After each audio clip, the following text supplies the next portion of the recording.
Simcha, celebration, Simcha, Simcha, celebration of life. Hello, welcome to Simcha, a celebration of life. I'm Nikki Wellman.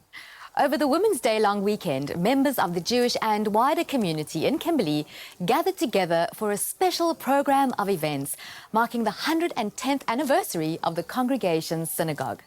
This structure is regarded as one of the finest examples of synagogue architecture anywhere in the world.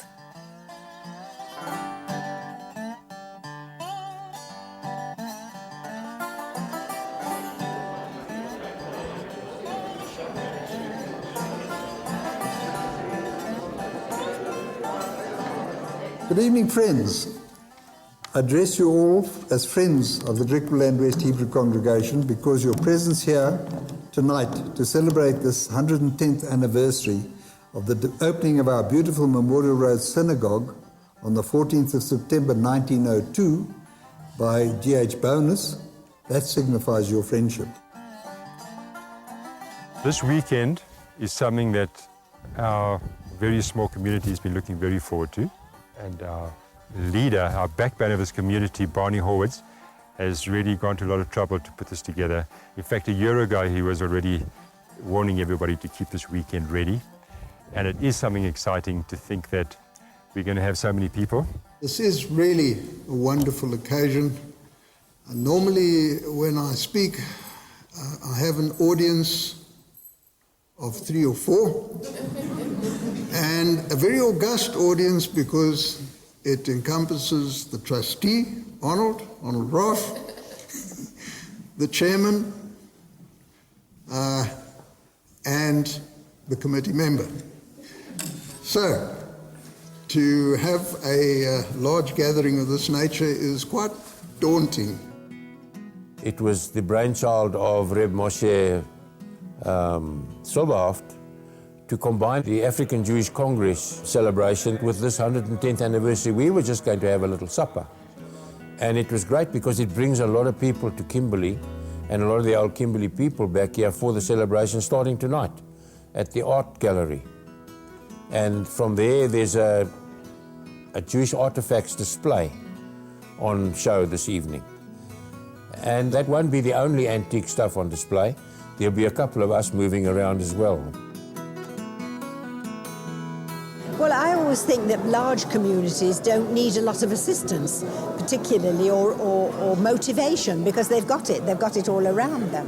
But small communities, the ones that really struggle to keep going, and it's wonderful that they do, they appreciate the visits so much, and they appreciate the assistance and the talks and so on and so forth. And I think that's, that's great. And there is something very heartwarming about visiting country communities. I was on the Union of Jewish Women. I was on the treasurer of the Women's Zionist League for 26 years on the catering committee, and I am now the last remaining member of the Chevra Kadisha. My grandfather, my mother's father, was mayor of Kimberley in 1932-33, and because her mother, his wife, had died in the 1919 flu, his eldest daughter was mayoress with him. She was, at that stage, the youngest mayoress that Kimberley had had. My whole family lived here, grew up here, and I had mixed feelings about leaving, but I'm very happy in Cape Town. But Kimberley will always be part of me. I mean, I've lived here most of my life, and when I'm in Cape Town and they're all big VPA or Stormers supporters, and I always say them gerekbaas. I've got a very sentimental side. Love the history. As a kid in Kimberley, I got involved in the museum workshops and things like that. So I always look at it from a historic perspective. And I couldn't help but standing in the old hall, about to celebrate 110th anniversary, and imagining what the people must have felt like 110 years ago, about to celebrate the opening of their shul, looking at the same stained glass windows, the same beautifully painted walls, the same pressed ceilings, and about to celebrate the birth of an amazing community, not knowing what they were going to spawn, the leaders that were going to come from the community, where it would grow. Ironically, our school's motto is the diamonds of our city, of fame beyond the seas. And Kimberley, in all the areas, including the Jews, have of fame beyond the seas. I feel quite emotional, I must tell you. It's quite an achievement that Arnold, Ralph and Barney Horwitz did. I mean, it's most unusual for a handful. As they tell me on a Friday night they get 7 and 8 people in the synagogue, which doesn't even make it a million. They still have the service. And it's remarkable for 7 or 8 people to be running that building. And it makes me emotional that these kind of people have this kind of dedication. I mean, you don't find it often. Growing up in Kimberley, you know, on festivals like Yom Kippur, there wasn't standing space in that huge synagogue we've got. And today we've really dwindled down to, I'd say, individuals more than families. So we're going to have more than a minion. We're going to have more than a couple of minions this weekend. And old faces that I grew up with, and names that I haven't heard from for years. So it's going to be wonderful to see all the people. And this, I think, will be the last celebration of its nature, because I can't see it happening for many years now. We don't have a community. I'm not referring it to as the Last Supper, but it will be a last celebration of this nature. It's a sad fact that at its peak the community numbered in excess of 2,000 souls, which by 2005 had dwindled to 50 and now to less than 25. But not to end on a downward note, we must hope that with the establishment of the Northern Cape University and the building of the new private hospital, there will be a revival of the community and a continued use of our most beautiful house of prayer. Thank you.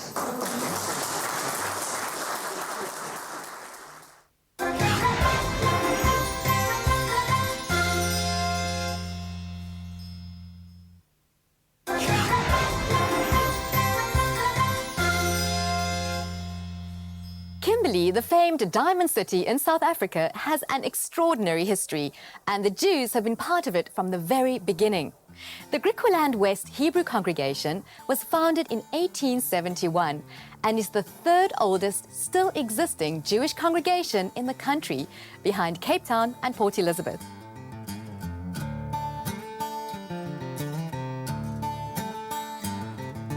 Unlike most other centres in South Africa, Jews have been here right from the beginning.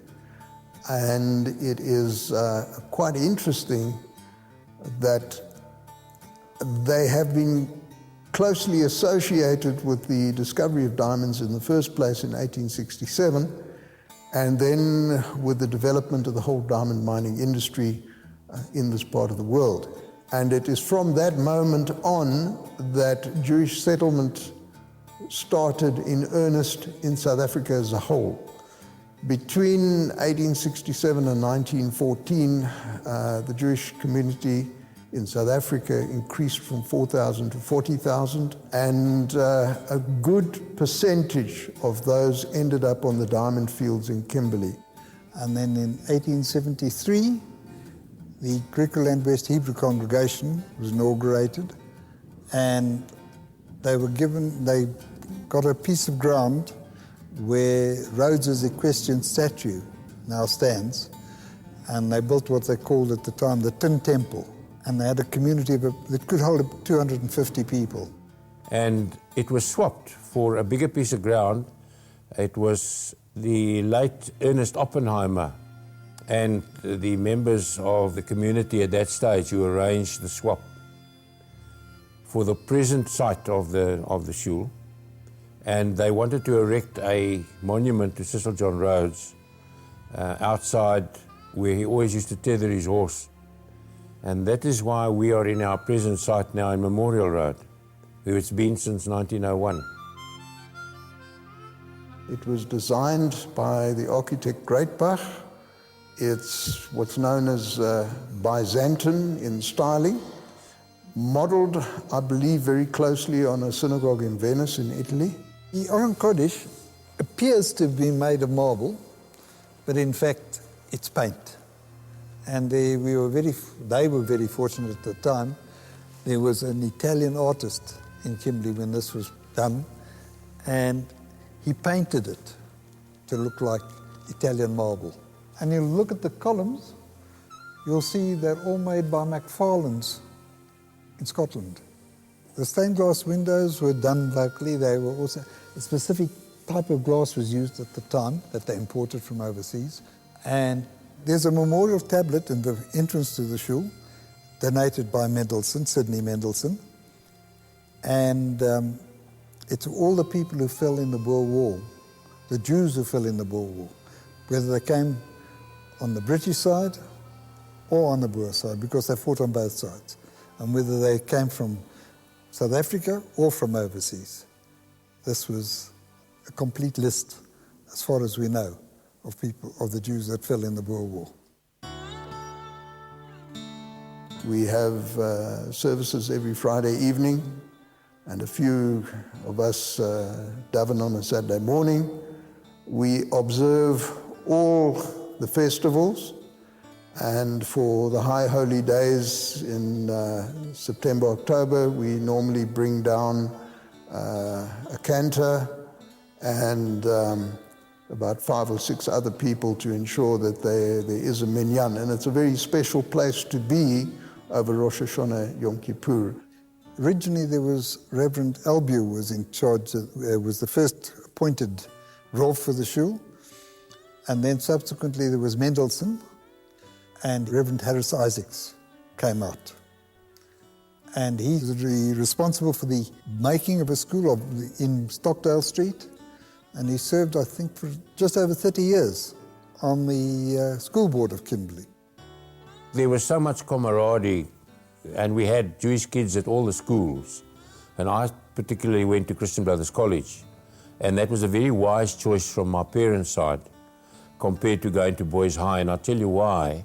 Because at Christian Brothers College, we got all the Catholic holidays, the Jewish holidays, the public holidays. So it was a major advantage. And we had quite a lot of Jewish pupils there. And the rabbi used to come once a week.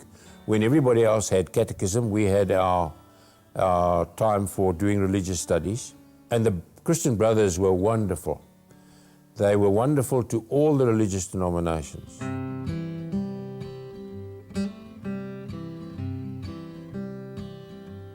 The Litvaks came a lot later. They came round about just prior to the turn of the century. And most of them were getting away from the pogroms and the miserable lives they were having in Eastern Europe.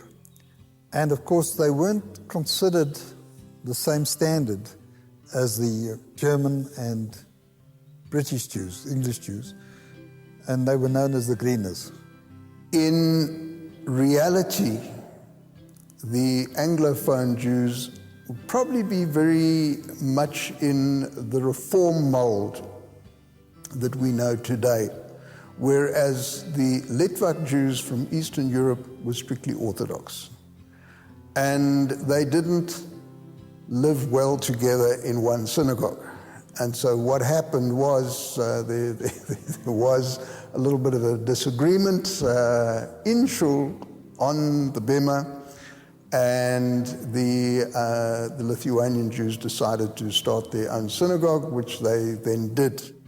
So they established a separate shul called the Greener Shul in Baronial Street, and that was a shtetl shul, a typical shtetl shul. It had all the attributes, and funnily enough, I only went to a few functions there, because by that stage, this was the shul when I was a young man. But they always said that if you want to really celebrate Simcha Torah, there's only one place to go. You go to the Greener Shul. And if you come out sober, that's your misluk. However, with the passage of time and changing demographics, most of the Jews in Kimberley remained settled around the shul in Synagogue Street, in Memorial Road actually, corner of Synagogue and Memorial. And the community, as one generation changed into another generations, became more homogenic, and that from around 1980, in the vicinity of 1980, became the only shul in Kimberley.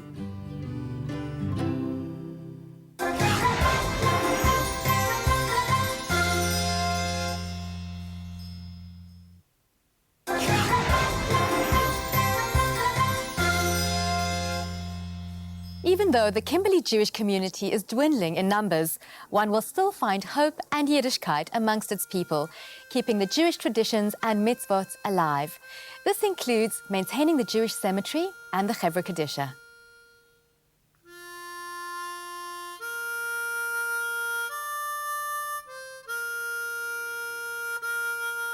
The two Jewish cemeteries, one is known as the Old Stead Street Cemetery, and that sort of ceased operations in 1928. But there were still people buried there after that who had family members there, and plots were reserved. But the cemetery itself was no longer officially operational. At the back, and I can't give you a full explanation, but in the 1930s, there seemed to have been some sort of an event, and during that event, many children died.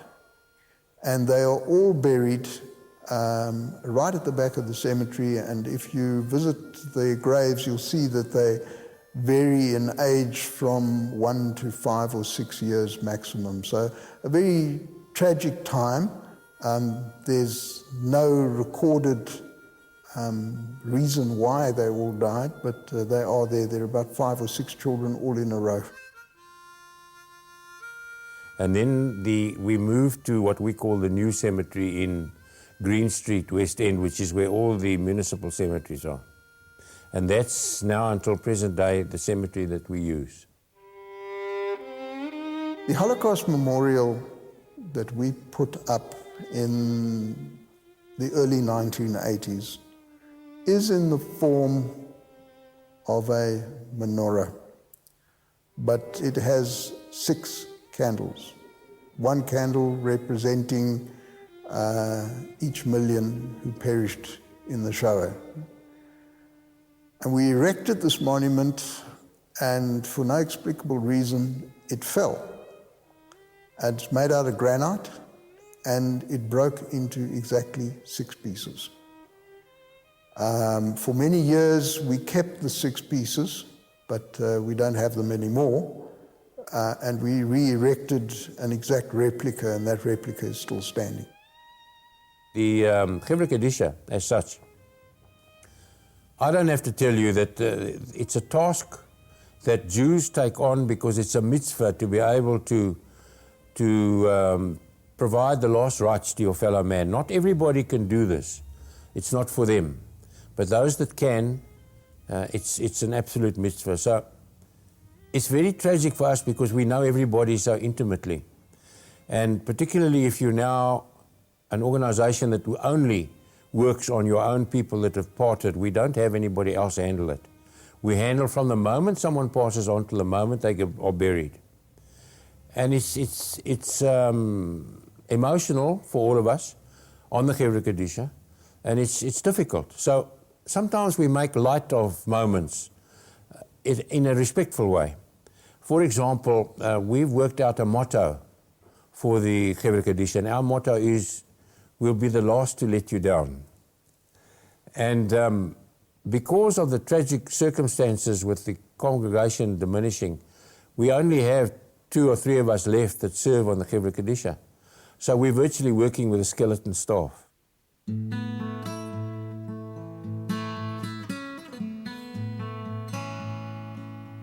The first exodus of Jews from Kimberley was actually in the 1950s. And an enormous number of Jewish families from Kimberley settled in Israel. There were a number who were involved in the War of Independence in 1948, and a good number of Jewish families from Kimberley emigrated in the 1950s.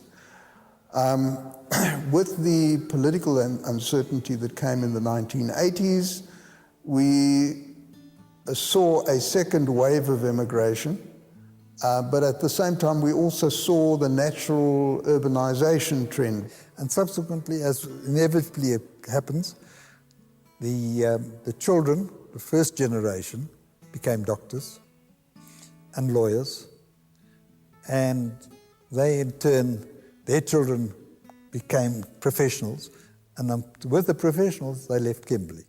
And like all the country communities in South Africa, we became effectively feeders for the Cape Town and Johannesburg communities. And from 1980 through until the latter part of the 90s, the bulk of our population moved, as I say, either to Cape Town or to Johannesburg or overseas. And then the natural aging process also results in people relocating. And unfortunately, we've lost a number of our icons in this community over the last 5 years to natural causes. People are close-knit. You have your variables, sure, but they work out. And people are close-knit, and the smaller and smaller the community gets, the closer that small, little, close-knit community become. And it's very essential because they are the ones that keep the community going. It helps not to have these antique communities or buildings and they're not being used. You get the Monuments Commission that put up their plaques and everything. It means nothing to the people that are living there. They have to contend with a community that is dwindling.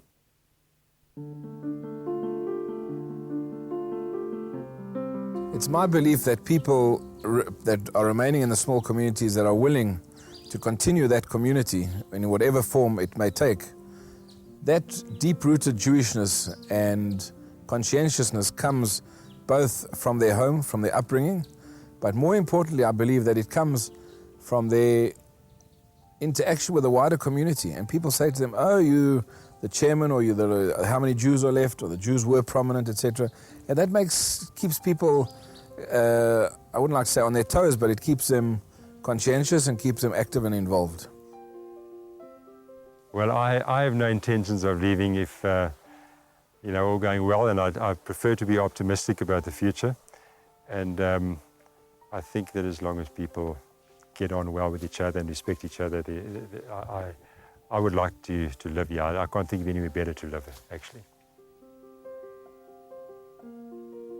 If you look at the whole Jewish view of life, that an average human life is 70 years and 10, 4 years extra strength.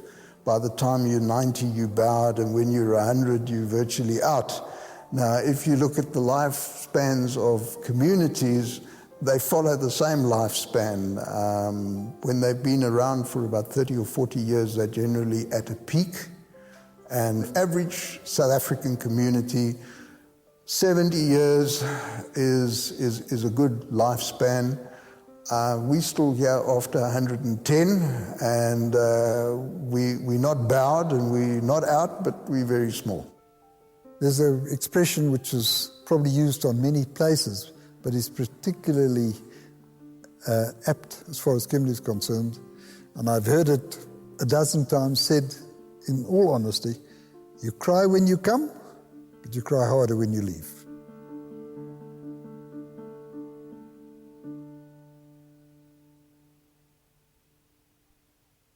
Well, that's the show for this week. Thank you so much for joining us. If you've missed any of our previous shows, you can find them on our website at www.spiritsister.co.za. And if you'd like to get in touch with us, please find us on Facebook at Spirit Sister Productions. As always, from me, Nikki, and the team, shalom, and have a safe and peaceful week.